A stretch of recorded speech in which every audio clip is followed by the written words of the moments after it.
Morning, everybody. Well, I was just listening to some Morning McKenna.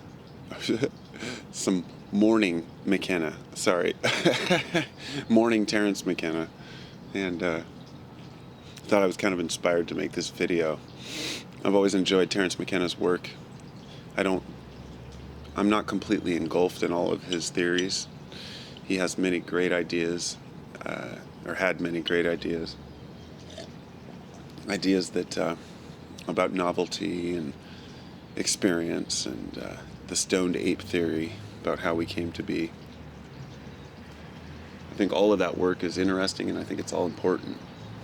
But like many people, I may not follow Terrence's theories, but I understand where he's coming from, and I understand the points he's trying to make in an almost impossible subject to talk about, which is the psychedelic experience. But he goes beyond that to express how psychedelics and the experience give us a glimpse of that larger reality. And in particular, science is divided up into categories, and these categories are run by scientific laws or universal laws. And many of these laws we can observe, such as the law of thermodynamics, let's say. You can observe a reaction, see how things get hot, and draw a conclusion from that based on repeated experiments. Some of these laws and some of these cycles take longer, therefore they're impossible to measure. One of those is the novelty of the universe itself. No matter how scientifically accurate we become, trying to understand the complexity of the growth of the universe is beyond us at this point.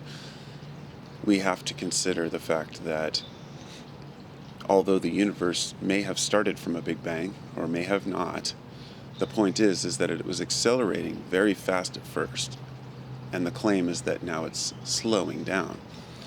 When in reality, many of the many contradicting views to that are that the universe is actually speeding up. Let's put it this way. If everything really did explode from a small point, let's just take that theoretically, and Big Bang did happen, then we have this extremely fast spreading out of matter. Well, it's not even matter yet at that point. It begins to coalesce into matter, and it appears that everything's slowing down, when in fact, if you really think about it on the molecular level, everything's always speeding up. For example, the Earth sat for a couple billion years, and then all of a sudden, life started springing up quickly. And it built and built and built until the dinosaurs, and then boom, it's all wiped out. So what happened then? Did this one chance of life just decline into nothingness? Of course not. It came back tenfold. It came back stronger, it came back smarter and bigger, neater, more interesting. I wouldn't say bigger, we're not bigger than dinosaurs, but bigger in the sense of a bigger world view. In other words, the dinosaurs were gone and made way for humans, which are the next step in this evolution of the universe. Now, we look at the human life and it seems like everything's picking up really fast, and it is. But we can't use technology and the Industrial Revolution to say, oh, the universe is going faster, because this is just our viewpoint based on our personal experience on Earth. But the universe as a whole does seem to be picking up speed. And the thought is that eventually, although time is really just a figment of our imagination, time will become such a fast process. Everything will be evolving so quickly. Everything will be moving forward so quickly that it will operate under different laws than we have today. And I can't say that this is a truth. I can't say that this is a fact.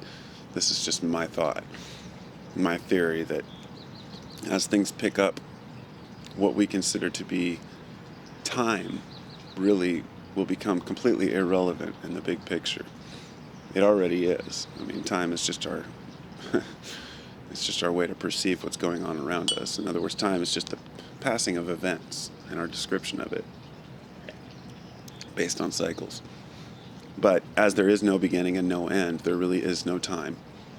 And once we let that out the door, we realize that everything is just increasing, not in time, not in speed. You see, this is the hardest thing to explain. You can't increase in time and speed, because time and speed are man-made constructs. they're based on universal and cosmic events.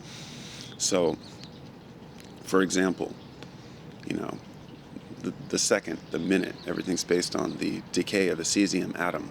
Okay, if nature decides to begin to decay atoms at a faster rate, then time becomes what?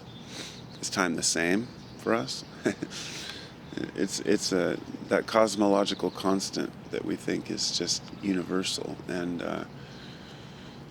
from a guy sitting in his backyard, I can only ponder on it so much, but